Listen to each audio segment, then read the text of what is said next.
que es Emiliano Martín. Él viene desde Argentina. Un gusto, Emiliano. Buenas, Carlos, Emiliano, ¿cómo estás? muy bien, gracias. ¿Y tú? Todo bien, acá andamos. Contento de participar. Genial. Está muy agradecido.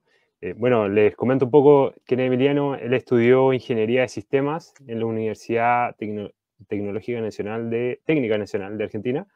Actualmente trabaja en Mercado Libre como Technical Lead. Es un apasionado por el desarrollo de software y le gusta estar en constante aprendizaje de nuevas tecnologías y buenas prácticas de programación. Él nos va a presentar sobre heredar o no heredar. Ahí está la composición de la cuestión. Y adelante, Emiliano, todo tuyo. Bueno, genial. Buenísimo. Ahí estamos con la charlita. Bueno, un poco lo que hoy les quería contar. Este título, como verán, también tiene un poco de spoiler, que nos lo creó la herramienta estrella del momento, que es ChatGPT, ¿sí? Eh, Primero, antes de cortar esta charla, me voy a presentar un poquito más. Yo, como recién decía Carlos, soy argentino. Esta es mi familia, estoy casado con Dai y tengo a Lourdes y a José Ignacio, son mis hijos. Estudié Ingeniería en Sistema de Información. Ya hace poquito más de 10 años que me dedico al desarrollo de software. En Mercado Libre hace 8. Y bueno, actualmente estoy como Technical Lead.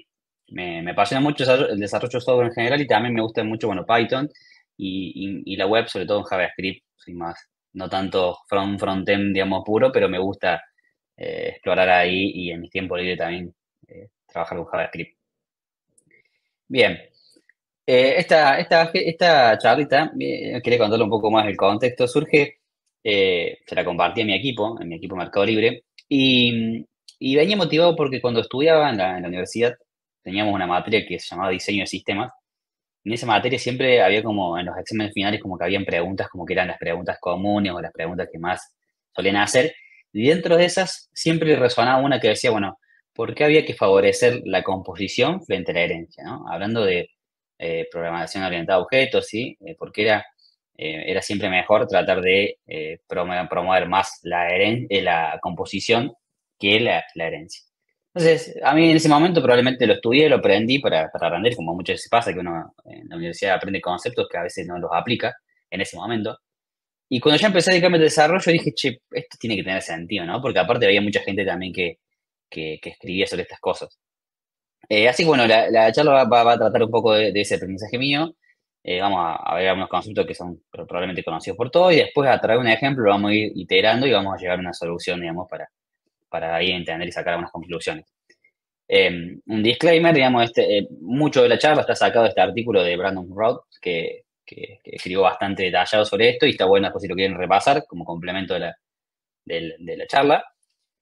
Y ahora vamos a empezar a repasar un poquito esto que le decía. Bueno, la herencia, creo que en general hemos trabajado con la herencia, ¿no? Y automáticamente cuando pensamos en la herencia lo que pensamos es, bueno, tengo una clase padre que tiene ciertos atributos, ciertas propiedades, y yo después puedo, a través de la herencia, redefinir código, agregar código, ¿sí? Este ejemplo que tenemos acá, por ejemplo, de People, eh, tiene ciertos atributos como nombre, edad, una función, un método que es show information, y después student es como que lo que termina haciendo es agregándole más comportamiento, porque además de la edad y el nombre, le agrega la carrera, que está al ser estudiante, y también al método show information como que lo sobreescribe, ¿no? Entonces, a veces la herencia tiene mucho de esto, ¿no? De encontrar como comportamientos comunes, tratar de abstraerlos en una clase de padre, digamos, y después a partir de ahí empezar a trabajar con la herencia. Esto lógicamente tiene ventajas, ¿no? Que es, primero, el poder utilizar el código de manera rápida, sencilla, evidente. Si uno ve esto y fácil sabe cómo empezar a heredar. Eh, Poder empezar a trabajar un polimorfismo, ¿no? Que es también bastante útil. Después, poder empezar a sobreescribir métodos en función de, en este caso de people, si acá tengo estudiante, pero si genero una nueva subclase con un comportamiento específico, por ejemplo, una función show information específica, tengo la capacidad de reescribir eso y hacer que mi código de cierto modo sea más fácil de cambiar. Y después a veces también nos permite mucho el desarrollo guiado por plantillas, es decir, yo a veces cuando sé que quiero que las clases y los objetos tengan ciertos comportamientos y ciertos atributos, yo defino como una clase padre que tiene esa plantilla y después trato de forzar de que quienes hereden de esa clase empiecen a reescribir esas propiedades, esos comportamientos, y de esa forma como que tengo una plantilla para trabajar. ¿Sí? Esto es un poquito herencia, así como tocando muy poquito. Y la composición, en contrapartida, lo que nos permite es, como dice acá, bueno, crear objetos complejos mediante la combinación de otros objetos más simples. ¿Sí? A diferencia de la herencia, en la composición, los objetos complejos se construyen a partir de otros objetos en lugar de heredar de ellos. Si vemos el ejemplo, acá la relación que hay entre, por ejemplo, Engine y Car, es que cuando yo instancie, por ejemplo, a Car, yo voy a necesitar, va a necesitar, digamos, de un motor, básicamente, un engine. Pero no está definido a través de la herencia, sino que yo acá básicamente voy a tener que pasar en el momento que lo construyo, el motor. Y de esta forma acá ya empiezo a ver que, en cierto modo, lo que espera el auto, lo que espera la clase Car es un motor. No sabemos cuál motor, sino un motor.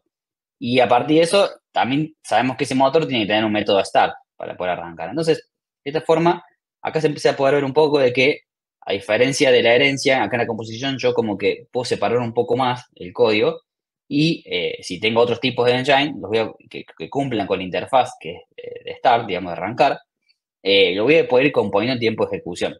¿Sí? En este caso, instancio engine primero, después instancio el auto, el car, y le paso ese engine y después ejecuto el método start, digamos, del auto, de car, y de esa forma logro funcionamiento.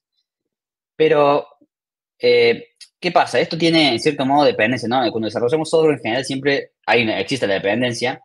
Uno intenta o trata de que la dependencia sea lo más débil, digamos, porque donde hay dependencia, cuando hay que cambiar el código, en general, es más costoso. En un lugar donde hay mucha dependencia, donde tenemos una clase, un componente de software, donde hay mucha dependencia, cuando queremos cambiar es como tener que modificar un montón de lados.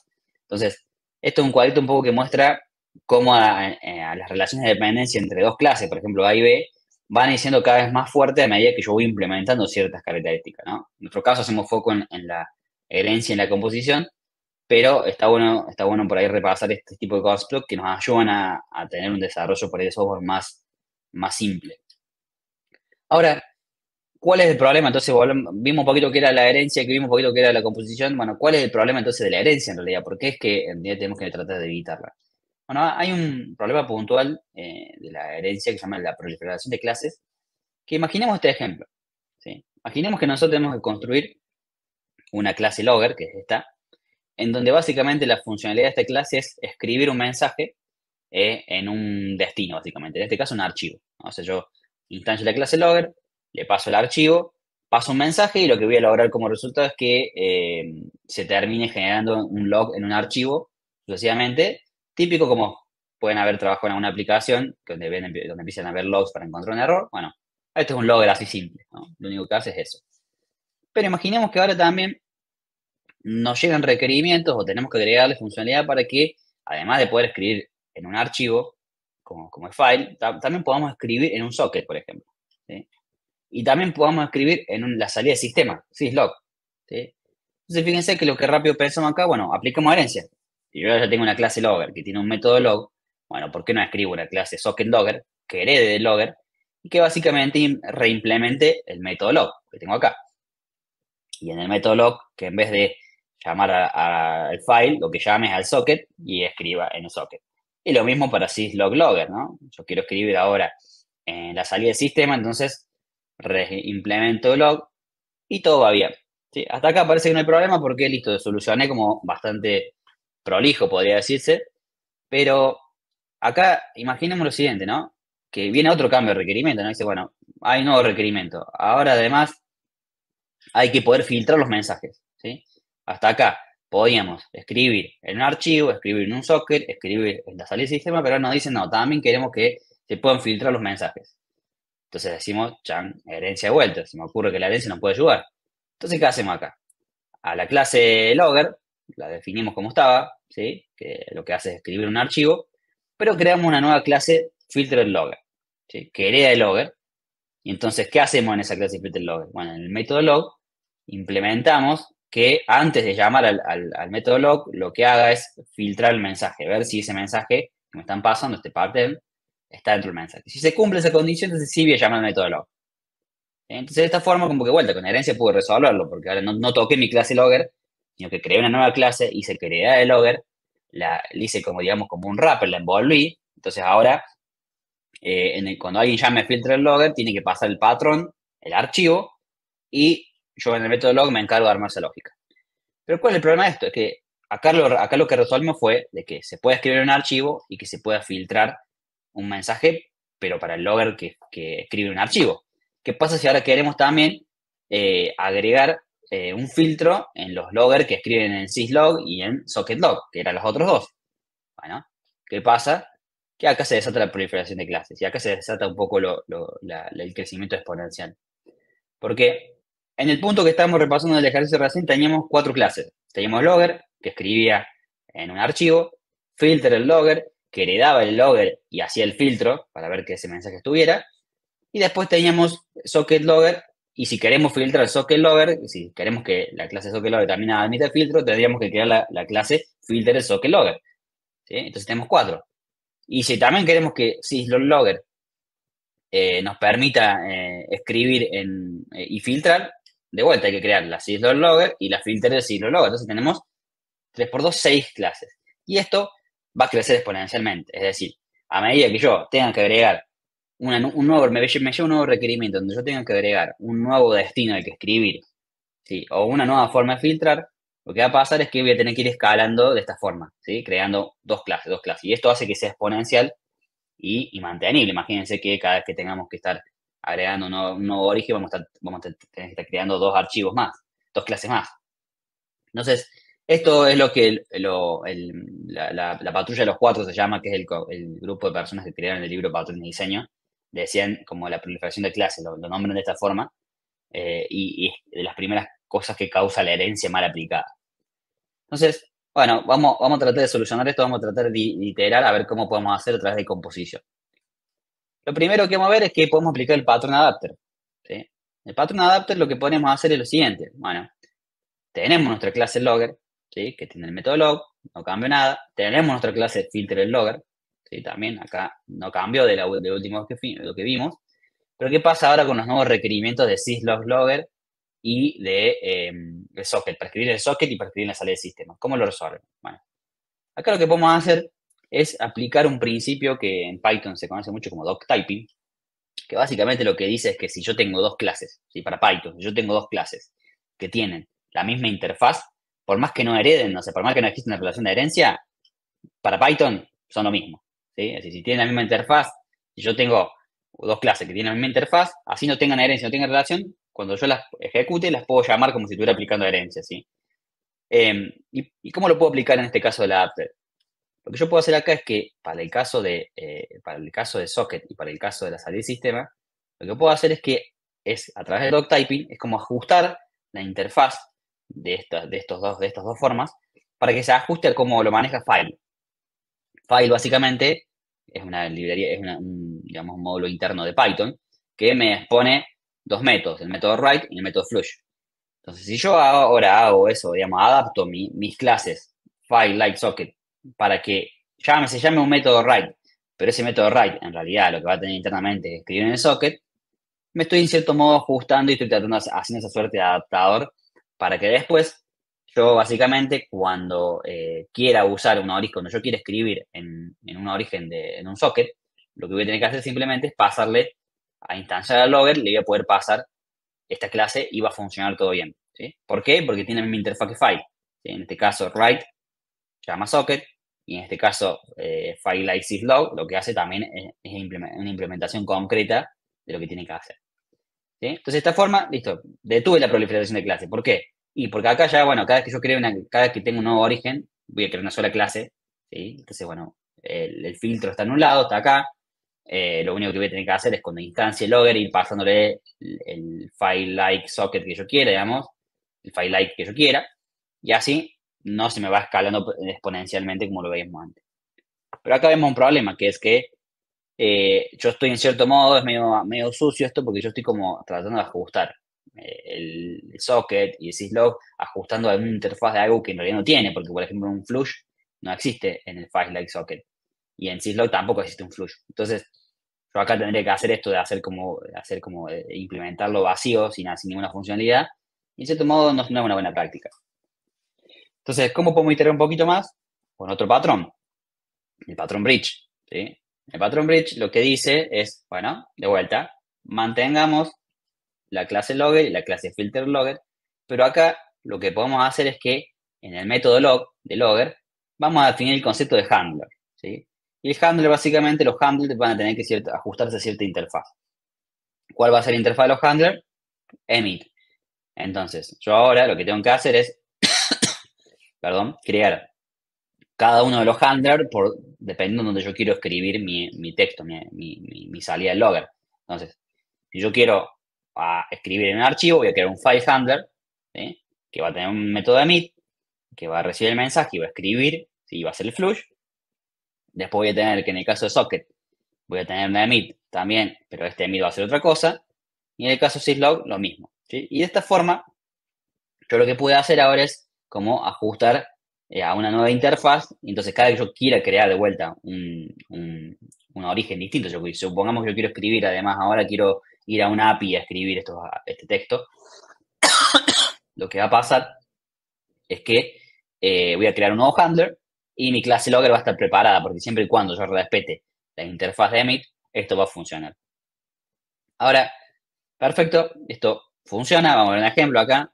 Yo en el patrón bridge lo que hago es instancio el handler, le paso el archivo porque estoy usando file handler, llamo un filter logger, digo, bueno, quiero filtrar los mensajes con error y le paso el handler. Entonces, cuando yo llame al logger, lo que voy a esperar es que se me queden solamente los mensajes con la palabra de error. ¿Sí? Que es lo que pasa acá. Pero algo que nos estamos quedando corto acá todavía es que si yo quiero agregar más filtros, si yo quiero agregar, además de poner error, yo quisiera poner otra palabra más para filtrar, sin perder que estoy usando, por ejemplo, file handler, no lo podría hacer. Entonces, otra iteración más de esto es el patrón decorator, ¿sí? En el patrón decorator lo que vamos a hacer es de vuelta volver a que cada clase, ¿sí? A cada origen donde yo quiero escribir, se ajusta el método log, ¿sí? Vamos a poner el método log. Cada método log de cada clase va a tener la implementación concreta, ¿no? File, socket y syslog. Y después lo que voy a hacer es, voy a crear una nueva clase, ahora sí ya cambiamos la clase, vamos a crear una clase que se llama logFilter. Y logFilter lo que va a tener ahora va a ser como un poco una unión de la clase que teníamos antes logger y de filter logger. ¿Por qué? Porque ahora lo que va a hacer logFilter es recibir el patrón, va a recibir el logger, ¿sí? Y después cuando llame al método log, cuando llamamos al método log, se va a estar llamando al método log del logger que se instanció, ¿sí? Y se va a filtrar. Si el mensaje está en el patrón, se filtra y se llama. Pero aquí hay una ventaja de que utilizar el patrón decorator y hacer que cada implementación tenga la misma interfaz log, por ejemplo, acá, fíjense que la misma interfaz, lo que me permite es que yo pueda empezar a hacer construcciones simétricas. ¿Qué quiere decir? Yo puedo empezar ahora, y lo vamos a ver con un ejemplo, a concatenar los logs, digamos, como quien dice, bueno, yo quiero un file logger, pero quiero que filtre por ejemplo, por varias palabras, entonces yo voy a llamar varias veces, voy a querer hacer varios filtros. Bueno, ¿cómo lo puedo hacer? Vamos a ver este ejemplo. Imagínense que en este caso yo tengo instancia file logger, le paso la salida porque voy a estar escribiendo la salida del sistema. Después llamo al filter, le digo que quiero filtrar la palabra error y le digo cuál logger tiene que usar, ¿sí? Digo, le tengo que pasar el logger este acá. Y después le digo, hago 3 logs. Lo veo primero con el log 1, este mensaje, y después con el log 2 hago dos mensajes más. Y fíjense que cuáles son las salidas. En el primer caso, voy a mostrar todo, digamos, voy a mostrar el string completo sin filtros porque básicamente llamé a file logger y no apliqué ningún filtro, básicamente, ¿sí? Después, en el siguiente caso, sí llamé a logFilter y logFilter esperaba que yo pasara un file logger, digamos, un logger, y ahora sí se aplicó. Entonces se aplicó el filtro, entonces cuando yo escribí estos dos mensajes, el primero se ignoró, pues no tenía la palabra error, y el otro sí se mostró. Pero me permite seguir haciendo cosas como esta, de crear un nuevo filter, con una nueva palabra. Y este nuevo log filter va a recibir un nuevo logger, ¿sí? El logger anterior. Y entonces yo ahora cuando imprima estos dos mensajes, me voy a quedar solamente con el que cumpla con las dos condiciones, de que tenga error y de que tenga severe. Por lo cual, el segundo, ¿sí? Lo que me refiero con simétrico es que básicamente me permite tener este tipo de construcciones. ¿Sí? Yo puedo de vuelta, si quiero agregar una palabra más, sin perder los filtros que ya tengo aplicados, simplemente puedo escribir un log 4, hacer un filtro de una palabra nueva y aplicarlo. ¿Sí? Todo esto porque es posible, de vuelta, por la simetría, porque cada handler, cada origen donde yo quiero escribir, lo ajusté a la misma interfaz del logger. Bien, pero no es suficiente, porque acá vimos 3 patrones, en realidad los patrones son soluciones, digamos, son como recetas que ya existen y que en cierto modo funcionan para problemas comunes, pero hay casos como este, en donde podemos dar una vuelta más a esos patrones, digamos, y resolver, digamos, de una forma también bastante genérica, soluciones sin específicamente aplicar un patrón. Y es lo que vamos a ver ahora. Imaginemos que hasta ahora lo que llegamos a nivel de funcionalidad es que nuestro logger puede filtrar por todos los mensajes que queramos, digamos, podemos hacer filtros concatenados, pero también podemos, pero siempre tenemos que escribir sobre un origen, es decir, yo arranco y tengo que elegir si voy a escribir en la salida del sistema, si voy a escribir en un archivo o si voy a escribir en un socket, tengo que elegir en base a eso. En base a esa elección, yo después voy a saber a qué filtro voy a aplicar, pero no puedo escribir a más de un origen, yo no puedo crear un logger que escriba en syslog-logger y que escriba también en un archivo.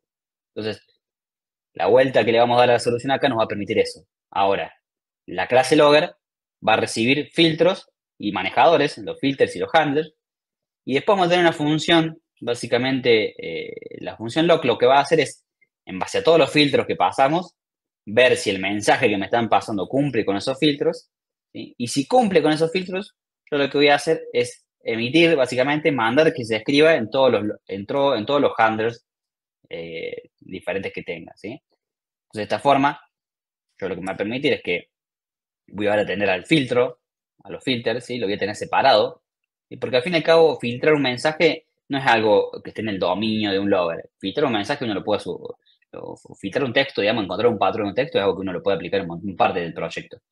Entonces, acá por primera vez lo que logramos es separar el código a text filter, la lógica de filtrar la separamos, ¿sí? En la clasecita, y los loggers, la clase logger tiene la inteligencia para manejar este tipo de cosas.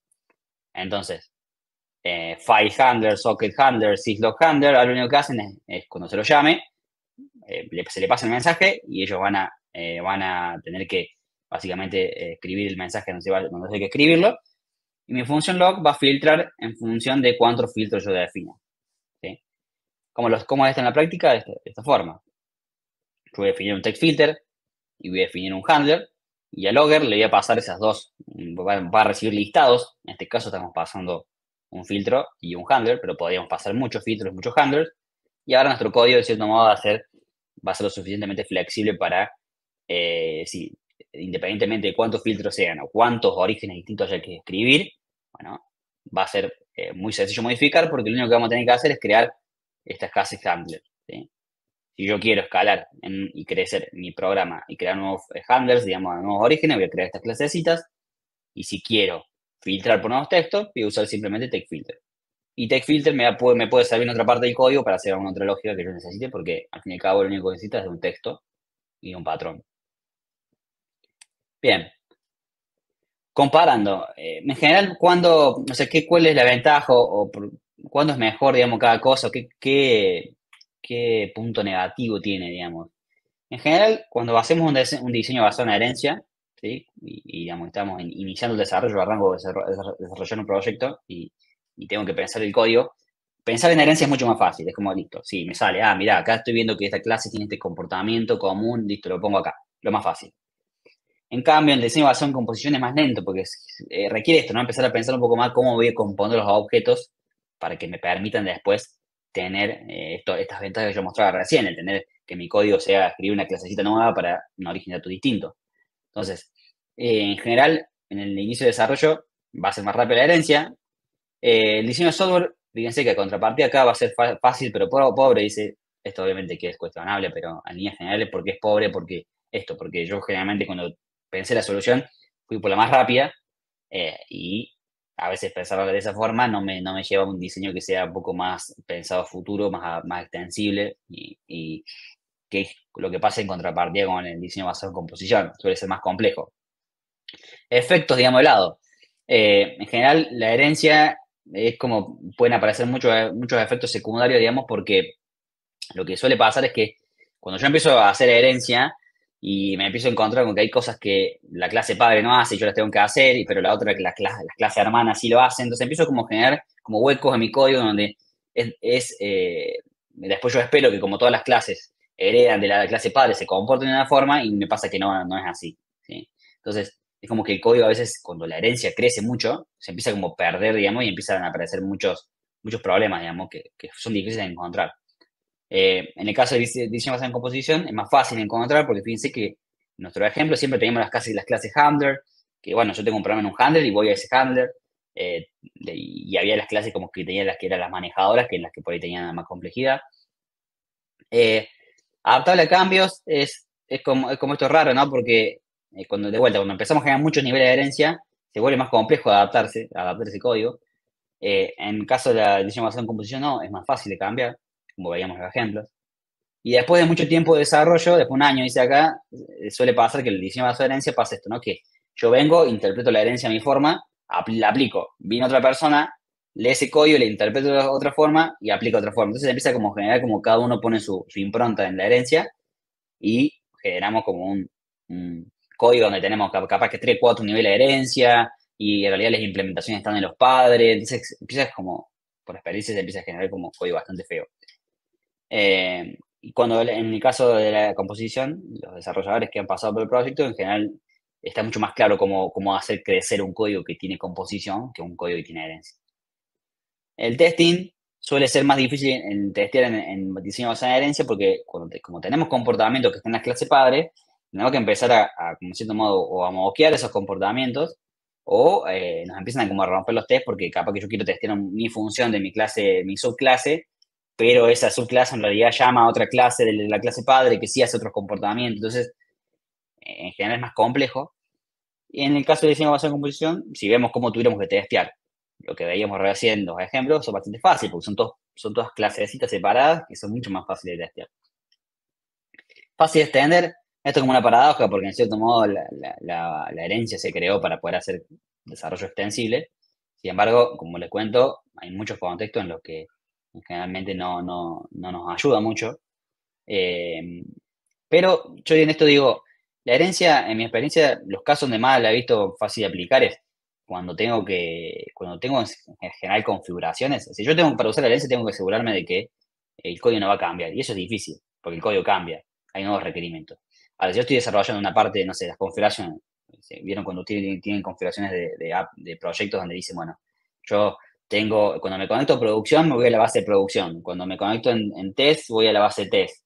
Entonces, bueno, y a veces hay ciertas configuraciones que son comunes. Bueno, a veces tiene sentido ahí, creo herencia, tengo una herencia donde tengo las configuraciones comunes, y después, bueno, a medida que voy necesitando, voy implementando subclases de configuraciones de entorno de test, entorno de staging, entorno de producción. Entonces, ¿pero por qué? Porque sé que las configuraciones es algo que no va, digamos, la forma en que se gestionan las configuraciones es algo que va a cambiar, ¿sí? Tan rápido.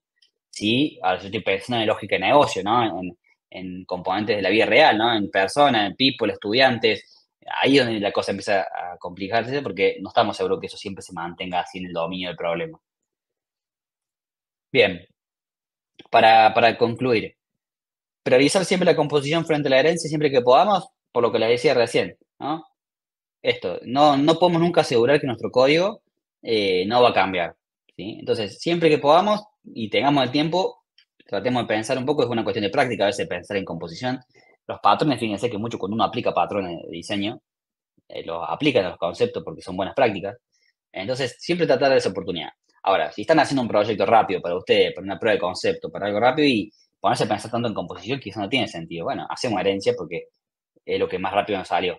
Pero siempre tener en cuenta estos efectos colaterales que nos pueden estar en el futuro trayendo problemas. Cuando herencia, como decía, cuando tenemos relación, digamos, cuando hay una fuerte relación de dependencia entre las clases, y cuando hay clases que no pueden vivir una sin la otra, y lo vemos muy marcado en el código, eh, si la clase tiene, digamos, dependiendo de su clase, digamos, si la subclase tiene sentido solo dependiendo de su clase padre, es decir, yo saco la subclase y no tiene sentido solo sin la clase padre, bueno, puede que tenga ahí, digamos, puede que sea como un flag que nos esté indicando que puede ir por ahí la herencia. Y siempre si le subclase, suma algo nuevo y no sobreescribe. Esto está bueno porque si yo estoy todo el tiempo reescribiendo mis funciones, digamos, mis métodos que tiene la clase padre, general lo que termino causando es que eso, que ahí en algún punto va a pasar esto, de que va a haber una clase, subclase que no va a implementar el método porque no lo necesita, y ahí me empieza a generar esos hilos, como yo digo, donde de pronto, para entender ese código, yo tengo que saber que hay una clase padre que tiene tantos métodos, pero después hay una que no lo implementa porque no lo necesita, la otra sí lo necesita. Entonces, si el problema es chico, a veces no nos causa ningún problema, pero si el desarrollo de escala, si los proyectos van creciendo, son prácticas digamos, que a futuro nos van a traer más de ventajas que ventajas. Ya acá por último les dejo una referencia, como les decía, para que puedan profundizar, a un libro de patrones y diseños, a unos libros, a unos artículos que también profundizan sobre este aspecto de la herencia de la composición. Y bueno, eso es todo. No sé si hay una pregunta.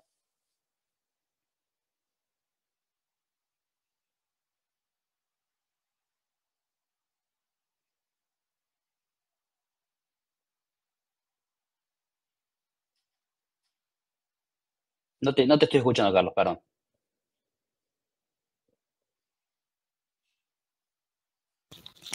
¿Ahí me escuchas? Ahí está, ahí te escucho. Ya. Muchas gracias, Emiliano. Por ahora no tenemos preguntas del público, así que en Discord, si es que tenemos preguntas ahí, te las vamos a hacer llegar ahí para que Perfecto. puedas contestar. Oye, muchas gracias por la charla. Estuvo muy ilustrativa de cómo manejar eficientemente todo lo que son las herencias, las clases y hacerlo escalable al final. Y que no nos perdamos en el futuro cuando todo vaya creciendo en el desarrollo. Así es. Muchas gracias. Y ahora nos vamos a un break, al almuerzo. Y nuevamente muy agradecido, Emiliano, y esperamos volver a verte en estos eventos y participando en la comunidad de Python Chile. Muy agradecido por esto. Muchas gracias. Que tengan buen día.